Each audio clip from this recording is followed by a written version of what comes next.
There is a conversation happening right now around the Indiana fever that most people in mainstream sports media either refuse to have honestly or genuinely do not understand well enough to have at all. It is not a conversation about whether Caitlin Clark is perfect. It is not a conversation about whether coaches deserve criticism or whether athletes deserve accountability. It is a conversation about something more fundamental than either of those things. It is a conversation about how narratives get built, who builds them, why they build them, and what happens when the people building those narratives have personal stakes in the outcome that they are not disclosing to the public consuming their commentary. This week, something happened that ripped the curtain back in a way that cannot be unseen. A media figure based in Indiana by the name of Dan Dawkins produced commentary about Caitlin Clark that was so extreme, so contemptuous, and so disconnected from any resembling legitimate sports analysis that it stopped people cold when it began circulating. And the reason it matters, the reason it is worth spending serious time examining rather than simply dismissing, is not because one local media personality said something outrageous about a famous athlete. That happens constantly across sports media and rarely warrants extended discussion. It matters because of the specific timing of when it appeared. It matters because of who it came from and what connections that person carries. It matters because of what it conspicuously chose not to address. And it matters because it fits a pattern that has been developing across this entire week in a way that, when you lay every piece side by side and examine them together, tells a story that is considerably more troubling than any individual piece suggests on its own. So let's have that conversation, all of it, with every piece of evidence on the table. The words that stopped people cold. Before anything else, the commentary itself needs to be documented clearly so that there is no ambiguity about what was actually said and why it generated the reaction it generated. Dan Dawkins, in the middle of one of the most scrutinized weeks in the Indiana Fever's recent history, described Caitlin Clark's competitive on-court behavior using language that went far beyond any reasonable definition of critical sports analysis. He called her behavior drama queen behavior. He described her as a diva. He dismissed people who pushed back on his characterization with language that was so contemptuous and so nakedly hostile that it would have generated immediate, widespread condemnation if directed at virtually any other high-profile athlete in any other sport in America. He characterized the entire conversation about how Clark is being treated by her coaching environment as the product of misguided emotional attachment from fans who simply cannot handle hearing anything negative about someone they like. And he wrapped all of it in language that was not just dismissive, but aggressively, pointedly contemptuous.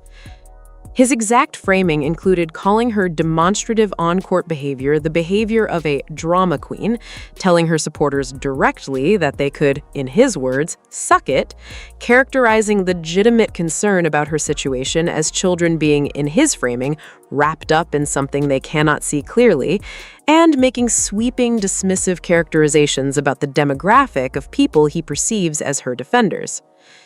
Now, here is the critical analytical point. The question that matters is not whether Caitlin Clark is above criticism. She is not. No athlete is. The question that matters is whether this commentary constitutes legitimate sports analysis, and the answer to that question is obviously no. Legitimate sports analysis engages with the actual evidence. It examines the coaching decisions that generated the controversy in the first place. It looks at rotation patterns and their competitive consequences. It examines attendance figures and what they communicate about organizational momentum. It engages with the coaching history that is available in the public record and evaluates what that history tells us about what is happening now. Dawkins' commentary did none of those things. Not one. What it did instead was attack Caitlin's character, dismiss her supporters, and characterize the entire analytical conversation about the Indiana Fever's coaching situation as nothing more than emotional noise from people too attached to a famous athlete to think clearly. And when a piece of commentary that is ostensibly about sports chooses character attack over substantive analysis, the question that immediately demands an answer is why? Why would someone choose to go after Clark's character in such extreme terms rather than engaging with the coaching record? Why would someone produce commentary that is, analytically speaking, empty of anything useful in the middle of the week when the coaching situation it is supposedly addressing is under the most intense scrutiny it has faced? And why would someone who, by multiple accounts, had previously covered Clark's situation with something approaching sympathy in her rookie year, suddenly pivot to some of the most hostile and contemptuous language any media figure has directed at her at all? Those questions do not have innocent answers, at least not when you examine the context surrounding them carefully. The week that wasn't a coincidence. To understand what Dawkins' commentary actually represents, you have to understand the week it arrived in, because this commentary did not appear in a vacuum. It appeared in the middle of a coordinated series of developments that, taken together, form a picture of an organization and its aligned voices responding to accountability pressure with suppression and deflection rather than substantive engagement. Start with Scott Agness. Agness is a journalist who had been covering the Indiana Fever and doing so with the kind of specificity and accuracy that serious sports journalism requires. He reported accurate information about Caitlin Clark's availability. Accurate information. Not rumors, not speculation, not unverified claims. Accurate information that turned out to be correct. And in response to that accurate reporting, the Indiana Fever organization stripped him of his credentials. They pulled his press access specifically because he reported true information that the organization apparently preferred not to have reported. That credential revocation is not a minor administrative decision. It is an act of suppression.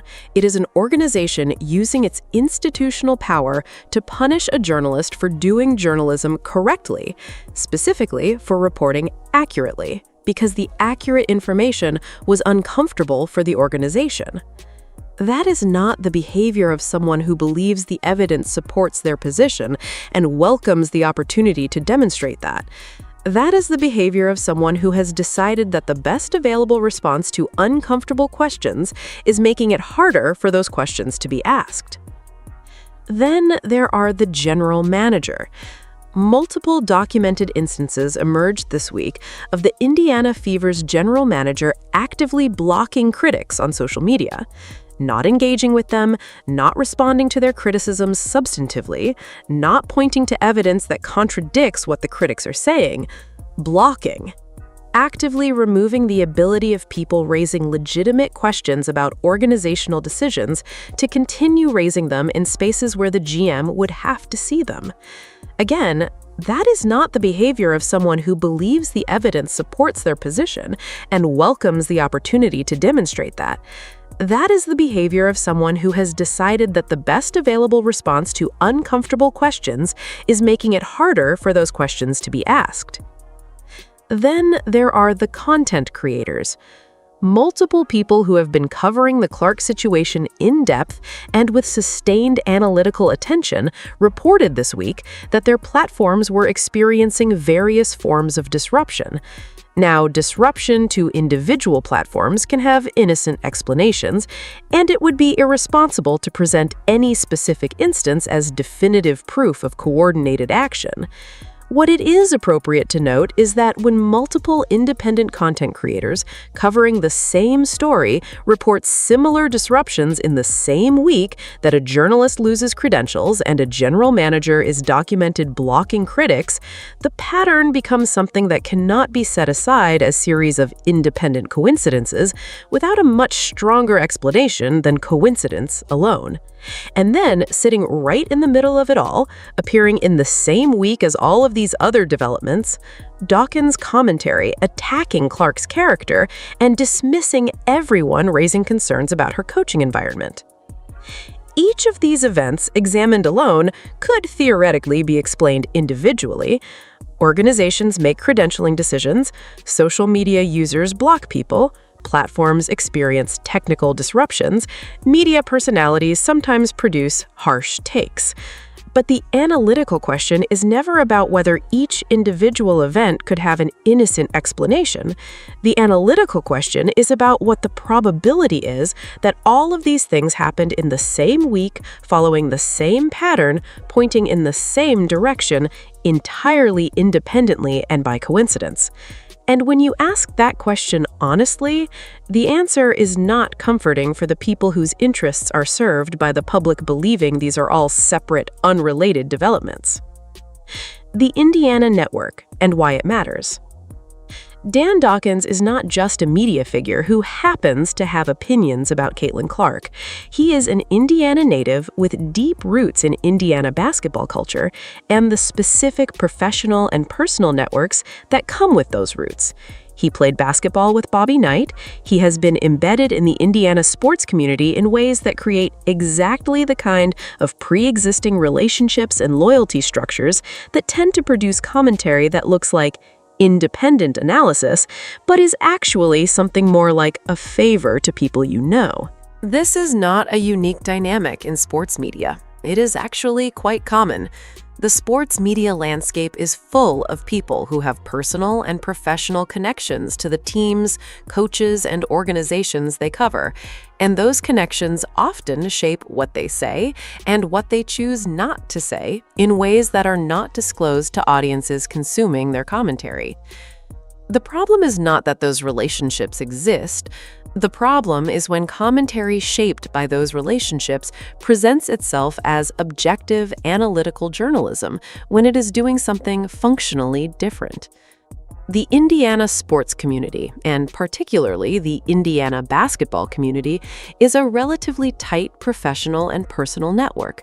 People who played in it, coached in it, or built media careers within it tend to know each other. They have shared histories, they have professional loyalties, they have personal affiliations that go back years or decades. And when someone from that network produces commentary that defends a coach within that network against criticism, and when that commentary takes the form of attacking the player rather than engaging with the evidence, it is entirely appropriate to ask whether what you are seeing is independent analysis or loyalty expressed through public commentary. Stephanie White herself is deeply embedded in exactly this kind of Indiana basketball network. When she was hired at Vanderbilt, she brought in a former Purdue head coach as her associate coach, someone who had previously coached White herself as a player. That is the kind of relationship that defines Indiana basketball circles: interconnected, multi-generational, built on shared history and personal loyalty. It is the same kind of relationship structure that appears to be producing the current media defense of her coaching situation in Indianapolis. And understanding that structure is not optional for anyone trying to evaluate the commentary being produced in her defense. It is essential.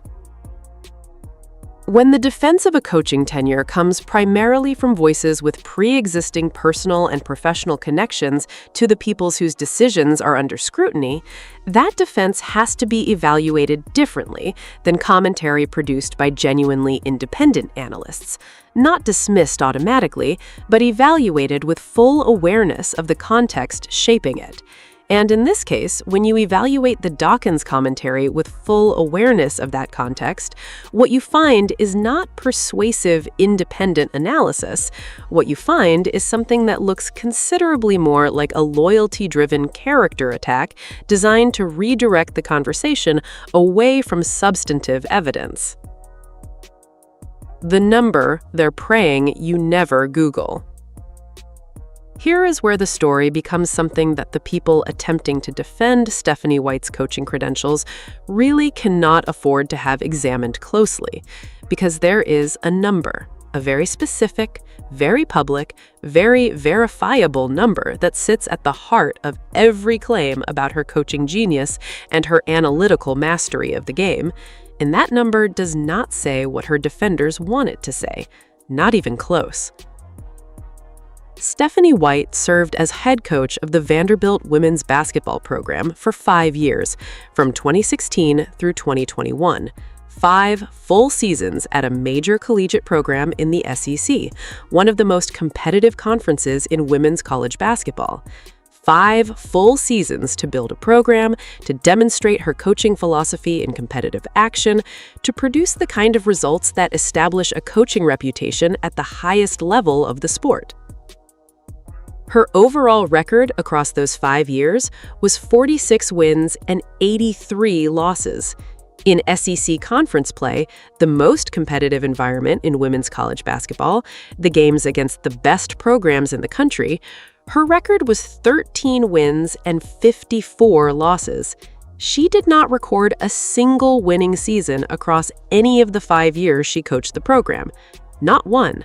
5 seasons, 5 losing records. Her overall win percentage was 36%. And the program experienced significant roster instability throughout her tenure, with multiple players described as projected starters and contributors choosing to transfer out rather than remain in the program. At the end of 2021, the Vanderbilt athletic director, Candace Lee, announced that the university would not be renewing White's contract. The specific language used to explain that decision was striking. The program needed fundamental change. That is what the athletic director said. Not that White had done a decent job with limited resources, not that the program was moving in the right direction and simply needed a different style for the next phase of development. Fundamental change. Language that communicates a comprehensive institutional judgment that what had been built under this coach was not working and needed to be rebuilt from a different foundation. That is the record. That is the documented, verifiable, publicly available competitive history of Stephanie White as a head coach at the major collegiate level. 36% win rate, 5 consecutive losing seasons, 13 and 54 in SEC conference play. Termination by the athletic department with language citing the need for fundamental change. Now go back to Dawkins. Go back to his commentary. Go back to the framing he used when he produced his attack on Clark's character and his defense of White's coaching credentials. He described White as the smartest person in women's basketball. Nobody smarter. 0. That was his framing. Nobody in women's basketball knows the game better than Stephanie White. And the question that immediately demands an answer is, what is that assessment based on? Because if it is based on the competitive record does not support it. If it is based on something other than the competitive record, on personal familiarity, on professional loyalty, on a reputation built within Indiana basketball circles over years of shared history, then the public consuming that commentary deserves to know that. They deserve to know that the claim of coaching genius is not being supported by competitive results, but by something closer to personal endorsement. Because those are very different things, and they carry very different analytical weight. What the commentary refuses to address. Let's go through this carefully, because the specific omissions in Dawkins' commentary are as analytically revealing as anything it actually contains. A commentary that is ostensibly defending a coaching staff from criticism should, at minimum, engage with the criticisms being made. It should look at the evidence being cited by critics, provide context that changes how that evidence should be interpreted, or identify errors in how the evidence is being analyzed. That is what a substantive defense looks like. Dawkins' commentary does not engage with the documented first-quarter rotation decisions that have cost Indiana leads in multiple games this season. When you deploy enough players in a single first quarter to fundamentally disrupt any sense of rhythm or momentum for your best offensive player, and when the consequence of that disruption is visible on the scoreboard as opposing teams go on substantial runs during the minutes your best scorer is watching from the bench, that is something a substantive defense needs to address. Dawkins did not address it. The commentary does not address the 11 players deployed in a single first quarter in the game against the Portland Fire. 11 players in one quarter against an expansion franchise. The Portland Fire were, at that point, exactly what expansion franchises are. A new organization without the roster depth or the competitive cohesion of established programs. They were the kind of opponent where if your offensive engine is running well, you pour it on and build a lead that gives you flexibility for the rest of the game. Instead, 11 players rotated through a single first quarter, disrupting any possibility of offensive continuity, and the result was predictable to anyone paying attention. The commentary does not address the pattern of pulling Clark from games during her most productive stretches. This is one of the most discussed and most documented elements of the coaching situation this season. The statistical and observational evidence of Clark being substituted out during moments when she is actively performing well and creating opportunities, and the subsequent scoring runs that develop in her absence, has been compiled by fans and analysts with enough specificity and consistency that dismissing it requires actual counter-argument.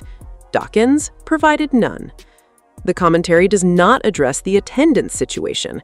The Indiana Fever with Caitlin Clark was supposed to represent a transformation of the franchise's relationship with its market. The arrival of a generational talent was supposed to translate to sustained fan engagement, sellout crowds, the kind of atmosphere that builds momentum and community around a team. What has happened instead is that a single game this season recorded the lowest single-game attendance of the entire Clark era. Ticket prices on the secondary market have collapsed to levels where buyers could not be found. Those are not abstract statistical observations. Those are market signals expressed through actual purchasing behavior by actual fans that something has gone wrong with the fan experience around this team. A substantive defense of the coaching situation would need to address those signals and explain why they should be interpreted differently. Dawkins did not address them. He did not address the 46-83 record. He did not address the 13-54 SEC record. He did not address the 5 consecutive losing seasons. He did not address any of it. What he addressed instead was Caitlin Clark's character, her supporters' motivations, and his contempt for people who see the situation differently than he does. And here is the crucial analytical point that needs to be stated as clearly as possible. The absence of substantive engagement is not a neutral observation. When someone is defending a position and chooses not to engage with the most important evidence relevant to that position, the most logical explanation for that choice is that engaging with the evidence would undermine the defense rather than support it. Strong arguments engage with the strongest counter-evidence because strong arguments can withstand that engagement and emerge more persuasive for having addressed it directly. Arguments that cannot withstand engagement with the evidence tend to avoid that engagement and substitute something else in place. What Dawkins substituted in place of evidence was character attack, and character attack as a substitute for evidence is not a strong argument. It is the formal shape of an argument without the substance. It is what you produce when you have concluded that the substantive case is not strong enough to carry the weight you need it to carry. The psychology of the attack. There's something that happens in public discourse when someone in a position of defending an institution or a person realizes that the factual record does not support the defense they're trying to make. There is a recognizable pivot that occurs when the evidence-based argument runs out of road, and the pivot almost always takes the same basic form. Rather than engaging with the evidence, redirect the conversation toward the character or the motivations of the people presenting the evidence. It is a move that has a certain short-term appeal. If you can convince the audience that the people raising concerns are doing so for bad reasons, that they are not genuinely analytical observers examining competitive evidence, but rather emotional, biased, or malicious actors with an agenda, then you can create enough confusion about the reliability of the critics to muddy the analytical water even without providing any actual counter-evidence. It is not a move that works against audiences who are paying careful attention, but it is a move that has worked in sports commentary often enough that people keep trying it. Dawkins' commentary follows this pattern with unusual clarity. Clark is not raising legitimate competitive concerns about how she is being deployed by her coaching staff. She is a diva. She is a drama queen. She is whining and moaning. The people observing her situation and concluding that the coaching decisions are contributing to competitive underperformance are not analytical observers examining evidence. They are emotionally attached fans who cannot see clearly because their feelings about Clark are distorting their judgment. And anyone who disagrees with Dawkins' characterization of all this, well, he had specific language for them that does not bear repeating in polite analytical company.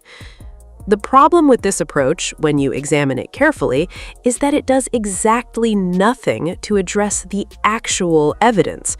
Caitlin Clark's on-court emotional expressiveness, whatever you think of it, whether you find it compelling or annoying, whether you think it reflects intensity or poor sportsmanship, is completely irrelevant to the question of whether deploying 11 players in a first quarter against an expansion franchise is good coaching. Those are separate questions. Her character is separate from the coaching record. Her behavior is separate from the 46-83 record at Vanderbilt. The fact that some people find her demonstrative and that some people react to her demonstrative behavior with admiration while others react with irritation has absolutely no bearing on whether 13-54 in SEC play over 5 years constitutes strong coaching performance. When the commentary defending the coaching situation focuses exclusively on Clark's behavior and her supporters' motivations while saying nothing about any of the actual coaching questions being raised, the unavoidable analytical conclusion is that the commentary is designed to redirect rather than to illuminate. It is designed to shift the conversation from the evidence, where the coaching defense is weak, to the character arena, where the conversation can go in circles indefinitely without producing any conclusions that cost the people constructing the defense anything. The fan base that has been documenting the situation all season is not going to be redirected. They have seen this move before. They recognize what it is. And the documentation they have assembled, the rotation data, the attendance figures, the ticket price collapse, the credential revocation campaigns, and now the coaching record at Vanderbilt, is not the kind of evidence that character attacks can make disappear. What confident organizations do differently? There is a very useful framework for evaluating organizational behavior under scrutiny, and it is simply this. Organizations that believe they are operating correctly tend to welcome scrutiny because scrutiny confirms what they believe. Organizations that are operating correctly do not need to suppress the journalists covering them. They do not need to block the critics on social media. They do not need their aligned media voices to redirect the conversation from coaching evidence to player character. Scrutiny is not a threat to organizations that have made good decisions. It is confirmation. Contrast what we have seen from the Indiana Fever this week with what organizational confidence actually looks like in practice. A confident organization, facing criticism about its coaching decisions, responds by engaging with the substance of those criticisms. It makes the affirmative case for its approach. It points to the evidence that supports the decisions being criticized. It explains the reasoning behind the rotation choices that confused observers. It provides the context that, in its view, changes how the competitive record should be interpreted. It does not always succeed in convincing its critics, but it engages with them on the merits, because it believes the merits support its position and it is willing to let the evidence speak. What has the Indiana Fever organization done instead? A journalist who reported accurate information had his credentials stripped. A general manager chose to block critics rather than engage with the substance of what they are raising. An Indiana-connected media figure produced commentary attacking the character of the organization's most important player rather than defending the coaching decisions that generated the criticism. Multiple content creators covering the story reported platform disruptions. None of those responses are the responses of an organization that is confident in its decisions and comfortable with scrutiny. Every single one of those responses is a suppression response. Every one of them is designed to make it harder for the criticism to be heard, for the critics to be taken seriously, or for the evidence to reach audiences who might evaluate it and reach their own conclusions. That is not the behavior of an organization that believes the evidence is on its side. That is the behavior of an organization that has concluded the evidence is not on its side and is therefore attempting to control the evidence environment rather than the evidence itself. And the coaching record that sits at the center of this story is exactly why. 36% win rate, 5 consecutive losing seasons, 13-54 in the SEC play in women's college basketball, termination by the athletic department with language about fundamental change. That record does not get better with more scrutiny. It does not become more impressive when examined more carefully.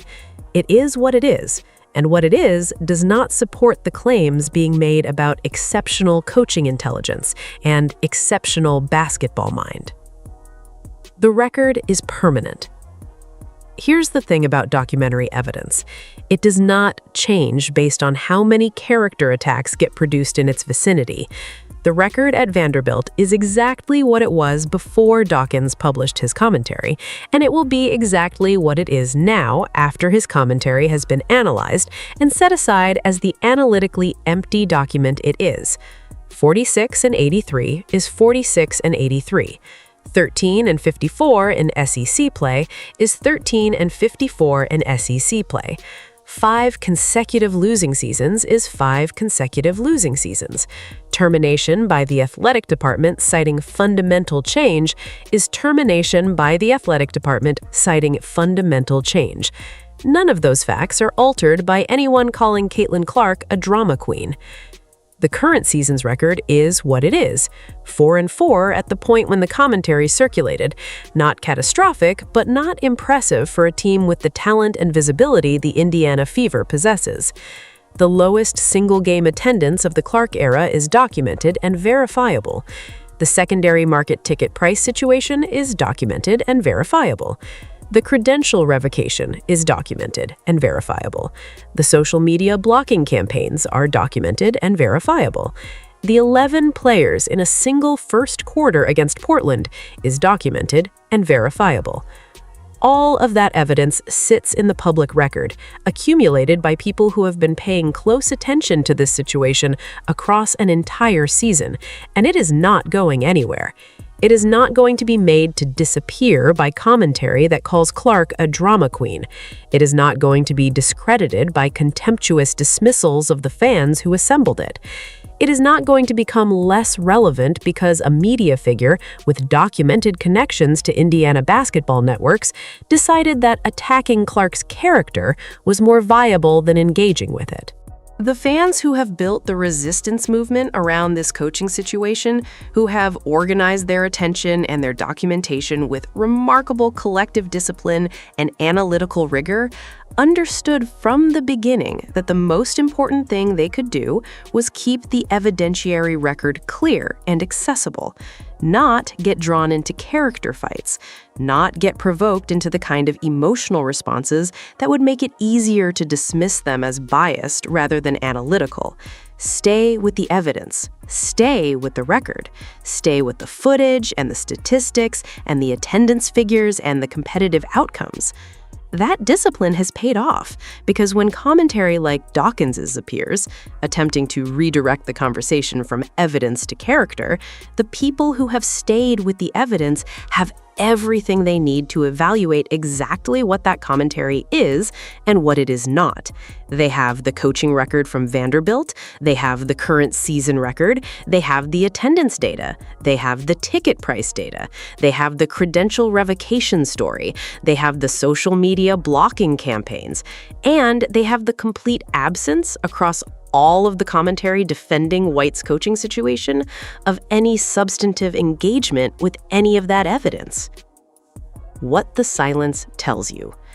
There is one more thing worth examining carefully, and it is the thing that the commentary defending White's coaching situation most conspicuously refuses to do. It refuses to make the affirmative case.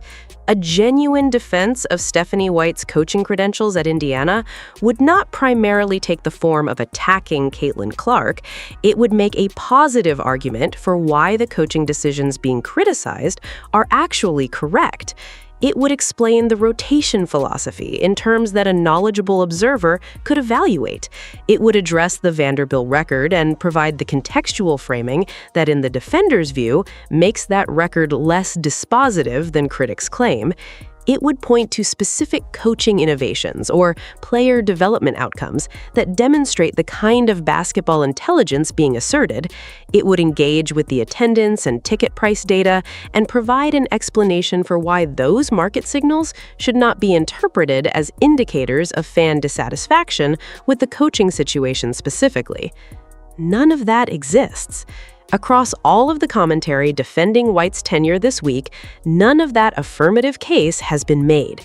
What exists instead is character attack, dismissal, contemptuous language toward Clark and her supporters, and the conspicuous absence of any engagement with the evidence that the critics of the coaching situation have assembled. And that absence itself is the most important analytical signal in this entire story. Not what Dawkins said, not the credential revocation, not the social media blocking campaigns. Those are all important and all deserve attention, but the most important signal is the one that is absent, the substantive defense of the coaching record that across the entire week of intense scrutiny, no one who is defending that record has been able to produce. When the defense exists, it gets made. When people have evidence that supports their position, they present that evidence, because presenting it is the strongest move available to them. The absence of substantive, evidence-based defense in the face of sustained, specific criticism is not a neutral observation. It is a signal. It tells you that the people defending this coaching situation have looked at the evidence available to them and concluded that it cannot carry the weight of a substantive defense. And so they have produced something else instead. They have produced noise designed to sound like analysis while doing the work of obscuring the signal. They have produced character attacks designed to make the conversation about Clark's behavior rather than about the 36% win rate and the 5 consecutive losing seasons and the 13-54 SEC record. They have produced contemptuous dismissals designed to make legitimate concern look like emotional bias. They have produced credential revocations and social media blocking campaigns designed to make it harder for accurate information to reach the audiences who need it. All of it is noise. All of it is designed to obscure the signal. And the signal, when you clear the noise away and look at what is actually in the public record, is the same signal it has been throughout this entire conversation. The coaching record does not support the coaching defense. The behavior of an organization that is confident in its decisions looks nothing like what we have seen from the Indiana Fever this week. And when the best available argument for a coaching situation is calling the player a drama queen and telling her supporters to go to hell, the argument for the coaching situation is not an argument anyone should take seriously as analysis. The record is 46 wins and 83 losses. It is 13 wins and 54 losses in SEC conference play. It is 5 consecutive losing seasons. It is termination by an athletic department citing the need for fundamental change. Those numbers were true before this week. They are true after this week. They will be true after the next wave of character attacks and the next round of credential revocations and the next set of social media blocks. Numbers do not care about the noise being generated around them. They simply sit in the public record, available to anyone with the intellectual honesty to look at them, waiting to be evaluated by people who are more interested in what actually happened than in what someone with connections to Indiana basketball needs them to believe happened. The fans have the numbers. They have always had the numbers, and no amount of commentary telling them they are wrong for having eyes can change what the numbers say.